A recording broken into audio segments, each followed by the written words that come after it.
உங்களுக்கு தெரியும், கடந்த சில நாட்களாக பார்த்துக்கிட்டு இருக்கிறீங்க, அரசியலில், பேப்பரில், டிவியில் நிறைய நீ பற்றி வருது. அது உங்களுக்கு கிளாரிஃபை பண்ணணும், பேசணும் அப்படிங்கிறதுக்காகத்தான். பாரதிய ஜனதா கட்சியில் ஆகஸ்ட் 25, 2020 டெல்லியில் இங்கே வந்து இணைஞ்சு தமிழகத்தில் தமிழக மக்களுக்காக ஒரு 6 ஆண்டு காலம் பணியாற்றுவதற்கு ஒரு பெரிய வாய்ப்பு, ஒரு பெரிய பாக்கியமாக நான் கருதுகின்றேன். இன்னைக்கு எந்த இடத்துல இணைஞ்சனோ அதே இடத்துல வந்து மரியாதையோடு, பண்போடு, அன்போடு என்னுடைய பாதை வேறு பாதையில் பயணம் செய்யணும். இலக்குகள் இன்னும் பெரிதாக இருக்கிறது. நிறைய மக்கள் இணைச்சு செயல்படணும். ஒரு புதிய அரசியலை, அடிப்படை கட்டமைப்பை மாற்றக்கூடிய அரசியலை உருவாக்க வேண்டும் என்கின்ற ஒரு எண்ணத்தோடு இன்னைக்கு வந்து ரொம்ப பண்போடு சொல்லிவிட்டு அதே இயக்கத்திலிருந்து வெளியே வருகின்றேன். இது தமிழர் பண்புன்னு கூட வச்சுக்கலாம். வெளியே சென்றாலும் கூட மரியாதையோடு சொல்லிவிட்டு செல்வது நம்முடைய பண்பு என்பதுதான் எனக்கும் இலக்கணமாக இது இருந்திருக்கிறது. இன்றிலிருந்து நம்முடைய ஒரு புதிய பாதை, ஒரு புதிய இயக்கம், ஒரு புதிய பொலிட்டிக்கல் மூமெண்ட், அடிப்படையிலிருந்து ஒரு புதிய பரிமாணத்தோடு, பார்வையோடு பார்க்கக்கூடிய ஒரு விதத்தில் தான் நம்முடைய மூமெண்ட்டை நம்ம ஆரம்பிக்கணும். நீங்கள் எல்லோரும் சேர்ந்து இணைஞ்சு அதை ஆரம்பிக்கணும் அப்படிங்கிறது என்னுடைய பெரிய ஆசைங்க. அதற்கு முன்பு சில விஷயத்தை சொல்லணும். என்னுடைய அரசியல் பாதை என்பது ரொம்ப வளைஞ்சு நெளிஞ்சு இங்கே வந்து உங்கள் முன்னாடி நின்றுட்டு இருக்கேன். இது ஈஸி பாத் கிடையாது. ஒரு கிராமத்தில் பிறந்து ஒரு சாதாரண குடும்பத்தில், விவசாய குடும்பத்திலிருந்து வந்து ஒரு காமன் மேன் அரசியலுக்கு வர்றதே நம்ம ஊரில் நாம் ஒதுங்கிக்குவோம், வரமாட்டோம். பட் அதே போல் என்னுடைய பாதையும் கூட 2009 கேப்டன் விஜயகாந்த் அவர்களுடைய கட்சியில் தேமுதிகவில் ஐஎம் லக்னோவில் படிக்கும் பொழுது ஒரு இன்டர்ன்ஷிப்பாக 3 மாத காலம் ஆரம்பித்து, அதன் பிறகு 10 ஆண்டு காலம் கழித்து பாரதிய ஜனதா கட்சியில் ஆரம்பித்து 6 ஆண்டுகள் பாரதிய ஜனதா கட்சியிலிருந்து இன்னைக்கு தனித்துவமாக நம்முடைய இயக்கத்தை மக்கள் முன்னாடி வைக்கணும், உங்கள் முன்னாடி வைக்கிறேன். 25 வயசில் எனக்கு அந்த இன்டர்ன்ஷிப் திரு விஜயகாந்த் அவங்ககிட்ட செய்கிறக்கு ஒரு பெரிய பாக்கியம். அன்னைக்கு அரசியல்னால் என்னன்னே தெரியாமல் ஒரு புதிய அரசியலை தமிழகத்தில் கொண்டு வர முடியுமான்னு யோசித்த தருணம். இன்னைக்கு வயது 42, கிட்டத்தட்ட 17 ஆண்டுகள் போராடிக்கிட்டே இருக்கிறேன். ஒரு புதிய பாதை உருவாக்க முடியுமா, ஒரு பெட்டர் பாலிடிக்ஸ், ஒரு பெட்டர் சொசைட்டி கொண்டு வர முடியுமா. அதே நேரத்தில் நிறைய யூகங்கள், நிறைய பேர் நிறையா சொல்கிறனால இதே டெல்லியில் ஆகஸ்ட் 24, 2020 பிஜேபியில் இணைய வரும்பொழுது சூப்பர் ஸ்டார் ரஜினிகாந்த் அவங்க எனக்கு ஃபோன் பண்ணாங்க. எனக்கும் அவருக்குமான நட்பு கிட்டத்தட்ட நான் பதவியிலிருந்து வந்த பிறகு ஒரு நட்பு. நிறைய அவர்கிட்ட பேசுவேன். அவருடைய அரசியல் பாதை எப்படி இருக்கணும் அப்படின்லாம் பேசியிருக்கேன். அப்போ திரு சூப்பர் ஸ்டார் அவர்கள் இங்கே டெல்லியிலிருந்து திரும்ப வரணும், அவருடைய இயக்கத்தில் இணைய வேண்டும் என்ற வேண்டுகோளை ஆகஸ்ட் 24 ஒரு நாளைக்கு முன்னாடி பிஜேபியில் சேரும் பொழுது வைத்த பொழுது 3 விஷயம்தான் என் கண் முன்னாடி இருந்துச்சுங்க. தமிழ்நாட்டுக்கு எது நல்லது, அது எந்த மாற்று கருத்தும் இல்லை. சூப்பர் ஸ்டார் அரசியலுக்கு வர்றதுதான் தமிழ்நாட்டுக்கு நல்லது. சூப்பர் ஸ்டாருக்கு என்ன நல்லது, அவர் அரசியலுக்கு வராமல் இருக்கிறது தான் அவருக்கு நல்லது. கோவிட் காலகட்டத்தில் அவருக்கு இருக்கக்கூடிய உடல் பிரச்சனைகள், அதையே பார்த்துக்கணும். முதல்ல அவர் ஆரோக்கியமாக சந்தோஷமாக இருக்கணும். அண்ணாமலைக்கு எது நல்லது, பாரதிய ஜனதா கட்சியில் இணைகின்றேன் என்கின்ற வாக்குறுதியை திரு சந்தோஷ் ஐயா கிட்ட கொடுத்தேன், ஒரு ப்ராமிஸ் கொடுத்தேன். அதை பிரேக் பண்ணக்கூடாது அப்படிங்கிறதுல நான் தெளிவாக இருந்தேன். ஸோ 3 கான்ஃப்ளிக்ட் இங்கே இருக்கும் பொழுது, ஸோ ஒரு நாள் இந்த கட்சியில் இணைவதற்கு முன்பாகவே முழு கான்ஃப்ளிக்ட். அன்னைக்கே ரஜினிகாந்த் ஐயா பேசி அந்த ஃபோன் காலுக்கு முதல் முறையாக மறுத்து, ஐயா மன்னிச்சுக்க, என்னால் வர முடியாது என்று சொல்லி பாரதிய ஜனதா கட்சியில் அடுத்த நாள் இணைத்துக் கொண்டேன். அதன் பிறகு சூப்பர் ஸ்டார் அவங்களை பார்த்து மன்னிப்பு கேட்டேன். அவரும் பெருந்தன்மையாக அவருடைய அரசியல் பாதையை அவரும் பெருந்தன்மையாக அடுத்து தீர்மானித்தார். எதுக்கு இதை நான் சொல்கிறேன் அப்படின்னாங்க, சில யூகங்களுக்கெல்லாம் என்று முற்றுப்புள்ளி வைக்க வேண்டும் என்பதற்காக மட்டும்தான் இதை நான் சொல்கிறேங்க, வேறு எந்த காரணமும் கிடையாது. இன்றைக்கும் சூப்பர் ஸ்டார் அவர்கள் மீது பெரும் மதிப்பும் மரியாதையும் வைத்திருக்கக்கூடிய மனிதன் நான். அதே நேரத்தில் பாரதிய ஜனதா கட்சியை பொறுத்தவரை இந்த 6 ஆண்டு காலத்தில் எப்பொழுதும் ஒரு விஷயத்தை விட்டுக் கொடுத்தது கிடையாது. தமிழ்நாட்டினுடைய அடையாளத்தை விட்டுக் கொடுத்தது கிடையாது, மண்ணை விட்டுக் கொடுத்தது கிடையாது, கலாச்சார பாரம்பரியத்தை விட்டுக் கொடுத்தது கிடையாது, நம்முடைய நீரை விட்டுக் கொடுத்தது கிடையாது. நிறைய பேர் எங்கிட்ட கேட்பாங்க, குறிப்பாக இந்த பகுதி இந்தியாவில் வரும்பொழுது, அண்ணாமலை நீங்கள் தமிழனா இந்தியனா அப்படின்னு கேட்பாங்க. இது எனக்கு ஒரு பெரிய கான்ஃப்ளிக்டிங் கொடுக்கக்கூடிய ஒரு விஷயம். Are you a Tamilian, are you an Indian அப்படின்னு. தமிழ்நாட்டில் என்னுடைய அப்பாவோ அம்மாவோ, என்னோட அம்மா தமிழ்நாட்டை தாண்டி வெளியே வந்ததே கிடையாதுங்க. தமிழ்நாட்டில் மட்டும்தான் இருந்திருக்கிறாங்க. என்னுடைய பாரம்பரியம் எல்லாமே. அப்பா ஒரு முறை தமிழ்நாட்டுக்கு வெளியே சின்ன வயசில் வந்துட்டு போயிருக்கிறாங்க. அங்கேயே ஆண்டு காலமாக இருந்து விவசாயம் செய்யக்கூடிய குடும்பம். எனக்கு முதல் வாய்ப்பு தமிழ்நாட்டை விட்டு வெளியே வந்து லக்னோவில் படிக்கிறதுக்கு, அதன் பிறகு டெல்லியில் இருப்பதற்கு, ஹைதராபாத்தில் 2 ஆண்டு காலம் ட்ரைனிங்கில் இருப்பதற்கு, அதன் பிறகு கர்நாடகாவில் 8-9 ஆண்டு காலம் ஐபிஎஸ் அதிகாரியாக பணி செய்வதற்கு. ஸோ இந்தியா முழுவதுமே கிட்டத்தட்ட அந்த 10-15 ஆண்டுகள் சுற்றிவிட்டேன். அதனால் நான் எப்போதுமே சொல்வேன், நான் ஒரு பெருமை மிகுந்த இந்தியன், ஒரு பாரம்பரிய தமிழன் என்கின்ற அடையாளத்தோடு எல்லாத்துக்கிட்டையுமே சொல்லுவேன். அது இந்த கான்ஃப்ளிக்ட் சில பேருக்கு ஒரு எட்டர்னல் கான்ஃப்ளிக்ட் ஆச்சு. இன்னைக்கு தமிழ்நாட்டினுடைய அரசியலும் கூட ஒரு பெருமை மிகுந்த தமிழனாக இருக்கணும் அப்படின்னா நான் ஒரு இந்தியன் என்று சொல்ல வேண்டிய அவசியம் இல்லை அப்படின்னு நிறைய கட்சிகள் அங்கே இருக்கிறாங்க. நான் எப்பொழுதுமே தொடர்ந்து சொல்லிக் கொண்டிருப்பது, இந்தியன் என்கின்ற அடையாளத்தோடு ஒரு பெருமை மிகுந்த தமிழனாகத்தான் எல்லா இடத்துலையும் இருக்கிறேன். அப்படித்தான் இந்த இயக்கத்திலும் இருக்கணும். நாம் ஆரம்பிக்கக்கூடிய இந்த இயக்கத்தில் உங்களோடு பயணம் செய்யணும். தமிழ்நாட்டினுடைய எந்த பிரச்சனையும் கூட முன்னிறுத்தி சமரசம் இல்லாத நம்முடைய தமிழ்நாட்டினுடைய வளர்ச்சியை நாம் எல்லோரும் கொண்டு போகணும். எத்தனையோ பிரச்சனைகள். நான் பாரதிய ஜனதா கட்சியில் இணைந்த பிறகு எல்லா தலைவர்களும் பெரும் ஒத்துழைப்பு தான்.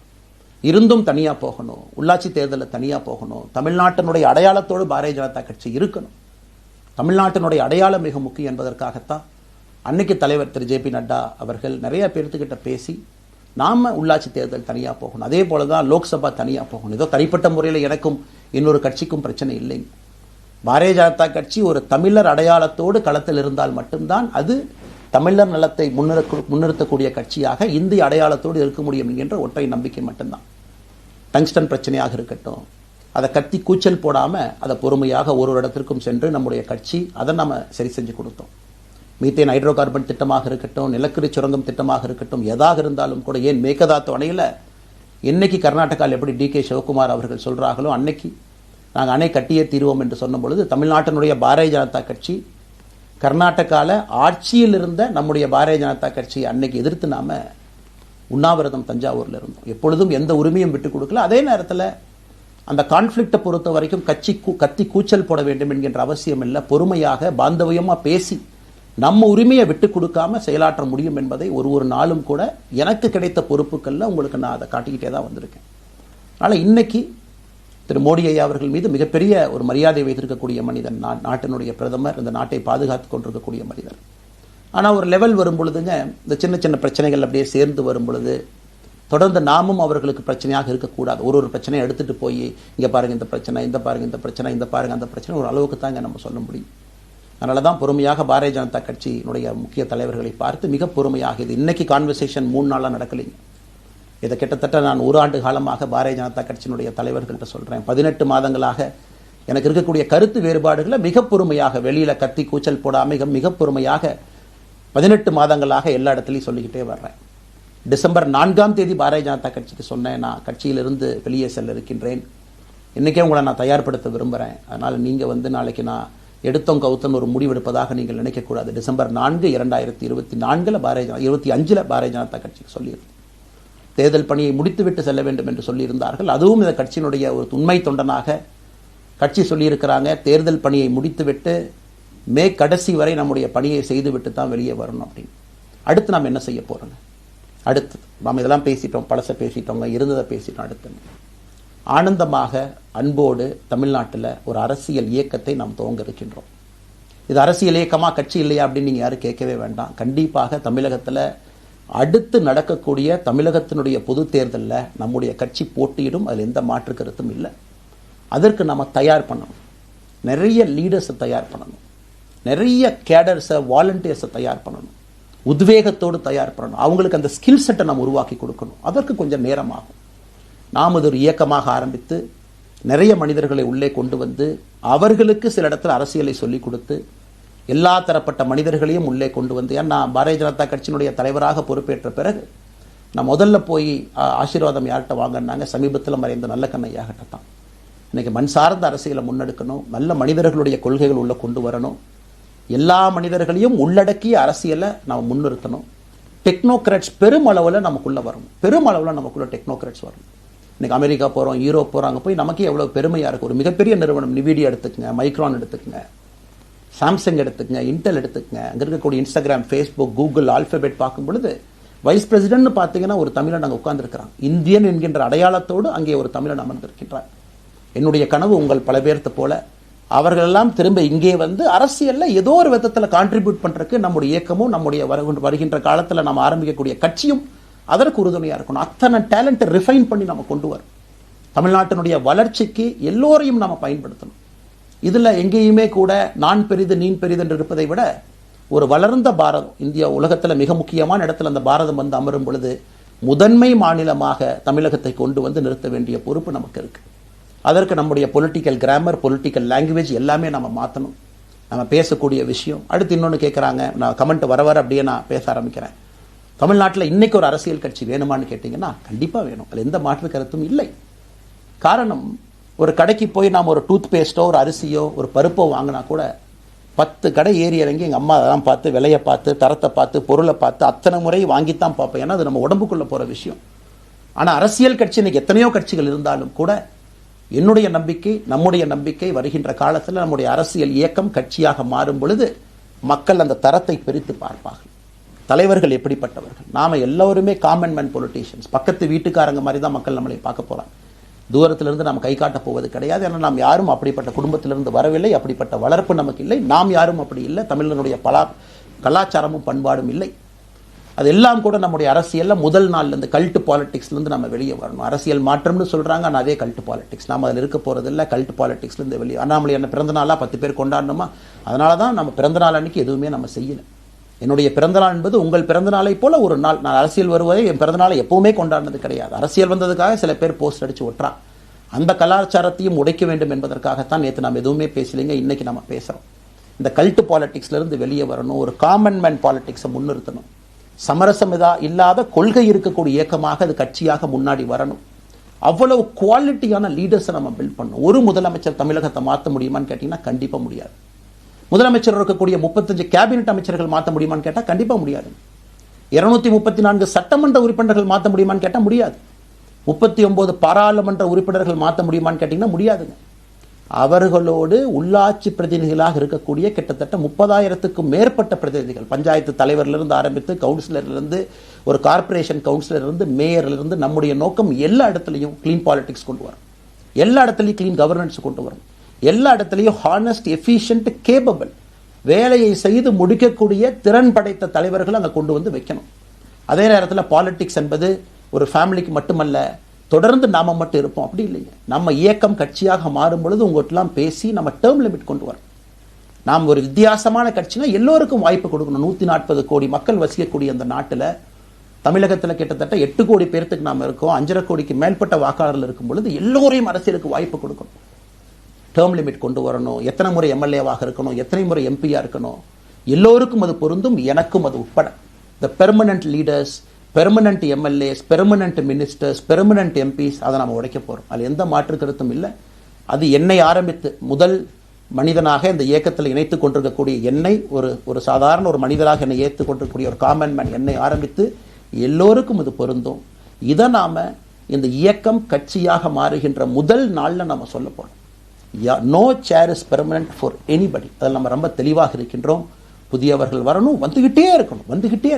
It should flow like a water. New ideas வரணும், அந்த ஸ்ட்ரீம் போய்கிட்டே இருக்கணும். நம்மை தாண்டி இந்த இயக்கம் நிற்கணும். This movement should stand beyond us, not in name but in purpose and pursuit of excellence. இதெல்லாம் ஏதோ அண்ணாமலை அப்படிங்கிற பேர் கிடையாதுங்க. அதனால தான் ரொம்ப யோசிச்சு நாம கொண்டு வந்திருக்கோம். www.vetheleader.org அப்படிங்கிற அமைப்பு ஏற்கனவே 2020 நாங்கள் எல்லாம் சேர்ந்து ஆரம்பித்த அமைப்பு. நான் பேசி முடிச்சோன்னா அந்த லிங்க் உங்களுக்கு லைவாக வந்துடும். vetheleader.org-ல நீங்கள் உங்களை வாலண்டியராக இன்னைக்கு பொலிட்டிக்கல் ஒரு மூமெண்ட்டில் உங்களை நீங்கள் நினைச்சுக்கணும். நாம எல்லோரும் ஒன்று சேர்ந்து பேசுவோம். அதனால தான் இன்னைக்கு கோயம்புத்தூரில் இன்னொரு அறிவிப்பும் கூட கொடுக்கணும். எல்லாத்தையும் டைரக்டாக எப்படி நம்ம பாலிடிக்ஸ்குள்ளே கொண்டு வர போகிறோம். APJ Abdul Kalam centre for ethics and politics, APJ Abdul Kalam ஐயாவுடைய பேரில் கோயம்புத்தூரில் வீத லீடர்ஸ்க்கு கீழே நாம பாலிடிக்ஸ்ல எத்திக்ஸ்க்காக ஒரு சென்டர் ஆரம்பித்து வருகின்றவங்க எல்லாமே இதுக்குள்ள ட்ரெயின் ஆகி தான் வெளியே வருவாங்க. உள்ளாட்சி தேர்தலில் நிற்கிறாங்க, they will get trained, come and stand in local body election. MLA election நிற்கிறாங்க, they will get trained, they will come and stand in election. அவங்க எங்க நின்னாலும் கூட ஒரு ப்ராசஸ்ல நாம் அவங்கள ட்ரெயின் பண்ணி, அவங்கள ஷேப் பண்ணி, ஒரு கம்யூனிட்டியினுடைய நீட்ஸ் அண்டர்ஸ்டாண்ட் பண்ணி அரசியல் செய்யக்கூடிய மனிதர்களாக நாம் அவங்கள கொண்டு வர போறோம். நாம் யாருக்கும் போட்டி கிடையாது. ஆளுங்கட்சி இருக்கு, நிறைய எதிர்கட்சி இருக்கு, எல்லோரும் இருக்கட்டும், சந்தோஷமா இருக்கட்டும், அவங்கவுங்க கொள்கையை சொல்லட்டும். நம்முடைய கொள்கையும் வருகின்ற காலத்தில் நம்ம எல்லோரும் இணைஞ்சு நம்ம கொள்கையை சொல்ல போறோம். இன்னைக்கு நான் ஏபிஜே அப்துல் கலாம் ஐயா அப்படிங்கிற பேரை உங்க முன்னாடி சொன்னதுக்கான காரணம் என்னன்னா, அவரை நான் மாணவனா பார்த்திருக்கிறேன், ஐபிஎஸ் அதிகாரியா பார்த்திருக்கிறேன், கேள்விகள் கேட்டிருக்கேன், லைவா அவர் பேசினதை கேட்டிருக்கேன். அவர் சொன்ன அத்தனை கான்செப்ட் இன்னைக்கு நமக்கு எப்போ பொருந்தோம், இன்னைக்கு பொருந்தும். எப்பவோ சொன்னார் விஷன் 2020, எப்போ சொன்னாருங்க? 2020. நம்ம 2020ங்கிறது 2000த்துல சொன்னார். நாம அந்த கோல் போஸ்ட் அப்படியே மாத்திக்கிறோம். அது மட்டும் இல்லை, அன்னைக்கு சொன்னாரு கிராமப்புறத்திலிருந்து நகரத்துக்கு யாரும் போகக்கூடாதுன்னா புறா providing urban amenities and rural areas. கிராமப்புறத்தில் அவ்வளவு ஃபெசிலிட்டியை கொண்டு வரணும். அது எல்லாம் கூட இன்னைக்கு யாருக்கு பொருந்ததோ இல்லையோ நம்முடைய சமுதாயத்துக்கு பொருந்தும். அவ்வளவு விஷயங்கள் சொல்லியிருக்கக்கூடிய ஏபிஜே அப்துல் கலாம் ஐயா நமக்கு மிக முக்கியமானவர். அவருடைய கருத்தியல் நமக்கு மிக மிக முக்கியமானது. ஒரு தேசிய மனிதராக, பெருமை மிகுந்த தமிழனாக வாழ்ந்து மறைந்திருக்கக்கூடிய ஒரு அற்புதமான மனிதர். நிறைய நம்முடைய தலைவர்கள் இருக்காங்க. அத்தனை கொள்கைகளும் வேண்டும்.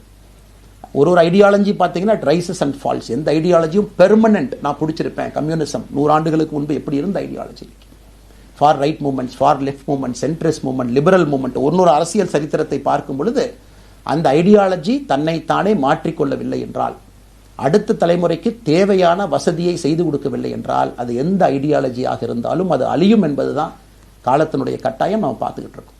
நாம் அதை தாண்டி நிற்கணும். நம்ம மூமெண்ட் அதையெல்லாம் தாண்டி மக்கள்கிட்ட நிற்கணும். இத்தனை பேர்த்த நம்ம எடுத்துகிட்டு போகணும். பெரிய ரிஸ்க் தாங்க, அது சாதாரண வேலை இல்லை. நம்ம எல்லோருமே மிடில் கிளாஸ் தான், காமன் பீப்புள் தான். நமக்கு ஒரு பெடிகிரி கிடையாது, பிஸ்னஸ் நம்ம அதில் பெருசாக அதுலேருந்து வரல, நமக்கு ஒரு ஸ்டார் வேல்யூ கிடையாது, ஒரு பெரிய பாரம்பரியமான அரசியல் கட்சி ஆரம்பித்து நம்ம கையில் யாரும் தூக்கி கொடுக்கல. நாம் எல்லோரும் கஷ்டப்பட்டு ஒரு படியாக தான் அந்த மூமெண்ட்டை கொண்டு போகணும். அதனால் என்னோடு வர நினைக்கக்கூடிய எல்லோருக்கும் என்னுடைய அன்பு வேண்டுகோள், கொஞ்சம் பொறுமை, கொஞ்சம் நிதானம். ஏன்னா ஒரு செங்கல் எடுத்து வைக்கும் பொழுது அது ஐடியலிசத்தோடு வைக்கிறோம், நேர்மையோடு வைக்கிறோம். தமிழகத்திற்கு ஒரு மாற்றத்தை கொடுக்க வேண்டும் என்கின்ற நோக்கத்தில் அந்த செங்கலை வைக்கும் பொழுது அந்த செங்கலுக்கு கியூரிங் ஆகிறதுக்கு ஒரு டைம் வேணும். அந்த செங்கல் பிடிமானத்தோடு நிற்கணும். அதன் பிறகுதான் அந்த பில்டிங் நிற்கும். இல்லாட்ட அடிக்கக்கூடிய புயல் காட்டுக்கு சாயக்கூடிய பில்டிங்கை நம்ம கட்ட போகிறது இல்லைங்க. அதனால் எல்லோருக்கும் நிறைய பேர் மெசேஜ் போடுறீங்க, மாற்றுக் கட்சியில் இருக்க உடனே கிளம்பி வரட்டுமான். எல்லோரும் சந்தோஷம். wetheLeader.org எல்லோரும் இணைஞ்சு இயக்கமாக, அது விரைவில் சரியான நேரத்தில் நாம் அந்த மசில், ஜிம்முக்கு போனால் கூட நேரடியாக 50 கிலோ தூக்க முடியாதுங்க, 10 கிலோலேருந்து 50 கிலோவுக்கு போகும். நாம் அந்த மசிலை பில்டு பண்ணி அந்த மெட்டில் ஃபைபரை நம்முடைய தோழர்களுக்கு நம்ம பில்டு பண்ண உடனே அது பொலிட்டிக்கல் பார்ட்டியாக அது மாறும். அதுவரை பொறுமை பொறுமை பொறுமை. அவசரமாக ஒரு வெயிட்டை தூக்கி முதுகு பிடிச்சி கால் பிடிக்கிறத விட சரியாக ஒரு திசையிலும் அதை கொண்டு போய் இதை பக்காவான முறையில் நம்ம அதை செய்வோம். அதனால் இன்றிலிருந்து நம்முடைய wetheLeaders.org அதில் மூமெண்ட் நம்ம ஆரம்பிக்கிறோம். கோயம்புத்தூரில் ஏபிஜே அப்துல் கலாம் ஐயாவோட பேரில் centre for ethics and politics அதை உருவாக்குறோம். உள்ளாட்சி தேர்தலுக்கு நிறைய மனிதர்களை இங்கிருந்து நம்ம அனுப்புகிறோம். அவங்க உள்ளாட்சி பிரதிநிதிகளாக வர்றாங்க. குட் பாலிட்டிக்ஸை நம்ம சொல்லிக்கிட்டே வர்றோம். அதனால தான் நான் அடிக்கடி சொல்லுவாங்க, நாம் மாறுவோம், மாற்றம் தானாக நடக்கும். ஸோ அதனால தான் நம்முடைய இந்த மூமெண்ட்டினுடைய கொள்கையே மாறுவோம், மாற்றுவோம். Let us also change to bring change. இந்த ரெண்டையும் செய்வோம். யாரும் இதுவும் வன்மம் கிடையாது. அதே நேரத்தில் நம்முடைய சமூக வலைதளத்தில் இருக்கக்கூடியவங்களை நான் வாரியர்ஸ்னு சொல்லிங்க, you are the change agents. என்னை பொறுத்தவரை ஒரு மாற்றத்தை கொடுக்கக்கூடியவங்க நீங்கள்.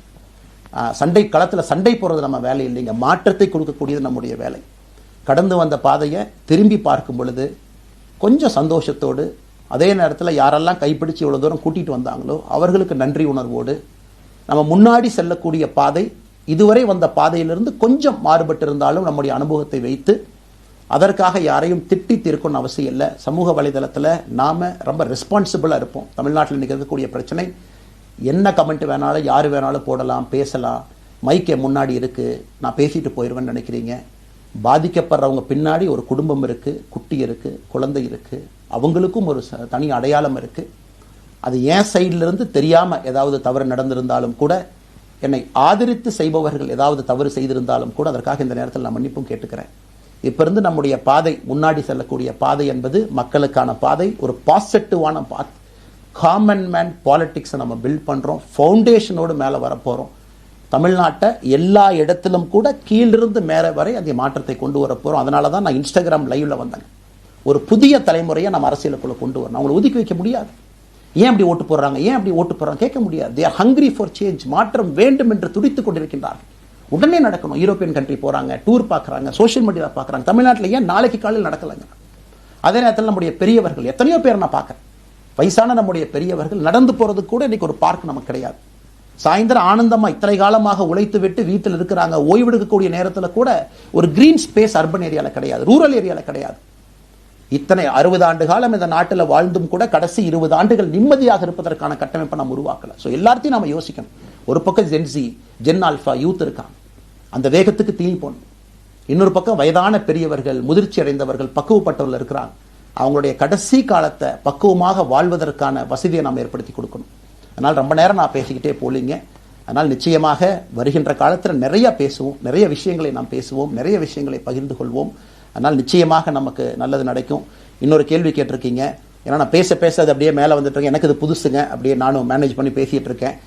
உங்களுக்கும் பிரதமருக்கும் இருக்கக்கூடிய முடிவு, நம்முடைய பிரதமர் மோடி அவர்கள் நம்முடைய பிரதமர், அந்த கௌரவம் இருக்கும். ஆனால் பாரதிய ஜனதா கட்சியிலிருந்து ஒரு விஷயத்தை நம்ம டிஸ்அக்ரி பண்ணுறோன்னா கம்பீரமாக ஸ்ட்ரெயிட்டாக நம்ம டிஸ்அக்ரி பண்ணுவோம். 3 மொழி கொள்கை சமீபத்தில் கொண்டு வந்திருக்கக்கூடிய டைம் டேபிளில் மாற்றம் 2029 தான் 9ஆம் கிளாஸ் பசங்க 3வது மொழியை படிச்சிருக்கூடாது, 2020 மாற்றிய பொழுது நான் குரல் கொடுத்தேன். அதில் எந்த மாற்று கருத்தும் இல்லை. நாம் அப்போஸ் பண்ணுறதுக்காக யாரையும் அப்போஸ் பண்ண மாட்டாங்க, எதிர்ப்பதற்காக நம்முடைய அரசியல் கிடையாது. எப்படி திமுகவை பார்க்கின்றோமோ, எப்படி அதிமுகவை பார்க்கின்றோமோ, எப்படி டிவிகேவை பார்க்குறோமோ, எப்படி அண்ணன் சீமான் அவர்களை பார்க்குறோமோ, எப்படி அண்ணன் அன்புமணி அவர்களை பார்க்குறோமோ, எப்படி இங்கே இருக்கக்கூடிய எல்லா தலைவர்கள், அண்ணன் ஜி.கே. வாசன் அவர்கள், ஏசி சண்முகம் அவர்கள், பாரிவேந்தர் அவர்கள், ஜான் பாண்டியன் அவர்கள், எல்லா கிருஷ்ணசாமி ஐயா அவர்கள், ஐயா வைகோ அவர்கள், அம்மா பிரேமலதா அவர்கள், எல்லா தமிழகத்தில் இருக்கக்கூடிய எல்லா அரசியல் கட்சியினுடைய தலைவர்கள் எப்படி பார்க்கிறோமோ அப்படித்தான் நான் பாரதிய ஜனதா கட்சியை பார்ப்பேன். அதற்காக நம்ம போய் ஒரு வன்மமோ எதுவும் கிடையாது. கட்சி அவங்க கொள்கையை அவங்க முன்னிறுத்த போறாங்க. நம்ம இயக்கத்தினுடைய கொள்கை, நம்ம கட்சியினுடைய கொள்கையை நம்ம முன்னிறுத்த போறோம். யாருக்கும் நாம் போட்டி கிடையாது. மக்கள் முன்னாடி தரம் பார்த்து மக்கள் நம்மை தேர்ந்தெடுப்பார்கள் என்கின்ற நம்பிக்கையோடு மக்கள் முன்னாடி நம்ம நிற்கிறோம். அடுத்து இன்னொரு கேள்வி கேட்டீங்க. அமித்ஷாஜி அவங்கள நீங்க பார்த்தீங்க, போட்டோலாம் வந்துச்சு, என்ன விஷயம் அப்படின்னு. அமித்ஷாஜிட்டையும் அமித்ஷா அவர்கள்ட்டையும் ரொம்ப பொறுமையாக போய் நான் சொன்னேன், இந்த மாதிரி எக்ஸ்பிளைன் பண்ண நான் போகணும். அதே நேரத்தில் நான் யாரிடமும் சண்டை போட்டு விட்டு தமிழகத்தில் உட்காந்து I am resigning from party நான் அனுப்புகிற ஆள் நான் கிடையாது. எனக்கு அது பழக்கமும் கிடையாது. வந்து நேராக உங்கள் கண்ணை பார்த்து சொல்லிட்டு, சில தவறுகள் இருந்தாலும் அதையும் சொல்லிவிட்டு போகக்கூடியதான் என் பண்பு. அதை நாகரீகமாக செய்ய முடியும் என்று நினைக்கின்றேன் என்று சொல்லிவிட்டு தான் வெளியே வந்தேன். அப்படி தான் ஒரு தலைவர்கிட்டையும் பண்ணேன். அதை நாம் எப்பொழுதுமே பண்ணுவோம். நாகரிகமான அரசியலை முன்னெடுப்போம். சமூக வலைதளத்தில் ஆபாசம் வேண்டாம். சமூக வலைதளத்தில் நல்லதை பேசுவோம். எல்லோரும் அவங்கவுங்க இடத்துல தமிழ்நாட்டு மக்களுக்கு நல்லது பண்ணட்டும். பொறுமை பொறுமை பொறுமை. கடைசியாக இந்த வார்த்தையை திரும்ப நான் பயன்படுத்துகிறேன். பில்டிங் கட்டுறோம், கீழிருந்து கட்டுறோம், அதை சரியான முறையில் கட்டி எடுத்துகிட்டு போகணும். நம்புங்க, கூட இருங்க. 42 ஆண்டுகள் வளைவிஞ்சு நெலிஞ்சு சுற்றி இன்னைக்கு இந்த இடத்துல உங்கள் முன்னாடி வந்து உட்கார்றேன். நிச்சயமாக நம்ம எல்லோரும் சேர்ந்து ஒரு பெரிய புரட்சியை, மாற்றத்தை தமிழகத்திற்காக, ஒரு பாரத நாட்டுக்குள்ள, இந்திய நாட்டுக்குள்ள முதன்மை மாநிலமாக தமிழகத்தை கொண்டு வருவது மட்டும்தான் நம்முடைய குறிக்கோள். வேறு எதுவும் நம்முடைய குறிக்கோள் கிடையாது. அதற்காக நம்முடைய வாழ்வை அர்ப்பணிப்போம். காத்து கொண்டிருக்கக்கூடிய எல்லோருக்கும், கேட்டுக்கொண்டிருக்கக்கூடிய எல்லோருக்கும் உங்களுடைய பொறுமைக்கு நன்றி தெரிவித்து மறுபடியும் சொல்லிக் கொள்கின்றேன். மாறுவோம்.